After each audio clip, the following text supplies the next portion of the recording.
Hello, ഞങ്ങൾ ബേബിയെ കൊണ്ട് വീണ്ടും നടക്കാൻ ഇറങ്ങിയതാട്ടോ. നല്ല വെയിലുള്ള ദിവസങ്ങളിൽ ഇങ്ങനെ നടക്കാൻ ഇറങ്ങുമ്പോൾ നമുക്കൊരു സന്തോഷവും ഒരു ഇതൊക്കെ ഉണ്ടല്ലോ. അപ്പം നേരെ ടൗൺ സെൻറ്ററിലേക്ക് വന്നു. അപ്പോൾ വെറുതെ ഒന്ന് പൗണ്ട്ലാൻഡ് കയറാമെന്ന് കരുതി പൗണ്ട്ലാൻഡ് കയറി അങ്ങനെയൊക്കെ നോക്കി നടന്ന് കുറച്ച് സാധനങ്ങളൊക്കെ വാങ്ങിച്ചു. എവിടെയെങ്കിലും കയറിക്കഴിഞ്ഞാൽ നമ്മൾ എന്തെങ്കിലുമൊക്കെ വാങ്ങിച്ച് പോകുമല്ലോ. അങ്ങനെ അവിടെയൊക്കെ അതൊക്കെ സാധനങ്ങളൊക്കെ വാങ്ങിച്ച് ബില്ലൊക്കെ പേ ചെയ്ത് നേരെ ഇറങ്ങി. അപ്പോൾ എന്തെങ്കിലും കഴിക്കാമെന്ന് കരുതി മക്ഡൊണാൾഡ്സിൽ കയറി. അങ്ങനെ ഞങ്ങൾ ചെറുതായിട്ടൊന്ന് കഴിച്ചു. ഞാനങ്ങനെ കഴിച്ചില്ല.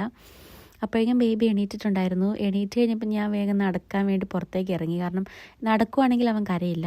ഞങ്ങളങ്ങനെ പാർക്കിലേക്ക് വന്നു. പാർക്കിൽ വരുമ്പോൾ ഞങ്ങളുടെ സ്ഥിരം ഒരു ആക്ടിവിറ്റിയാണ് ബേഡ്സിന് ഫീഡ് ചെയ്യുക എന്നുള്ളത്. ഞങ്ങൾക്ക് ഭയങ്കര ഇഷ്ടമുള്ള കാര്യമാണ്. അപ്പോൾ ഞങ്ങൾ അതിന് വേണ്ടി വന്നു. അങ്ങനെ ആൽബിൻ അവിടെ ഫീഡ് ചെയ്തുകൊണ്ടിരിക്കുക. ഞാനിങ്ങ് മാറി നിന്നു. പ്രാവ് അത്രയും കൂട്ടത്തോടെ വന്നപ്പോൾ എനിക്ക് ഒരു പേടി, കൊച്ചൊക്കെ കയ്യിലുള്ള കാരണം. അതുകൊണ്ട് ഞാനിങ്ങ് നീങ്ങി നിന്നതാണ്. എന്നിട്ട് കുറേ നേരം അവിടെ ഫീഡൊക്കെ ചെയ്തിട്ട് ഞങ്ങൾ തിരിച്ച് വീട്ടിലേക്ക് പോന്നു. Tata, bye bye.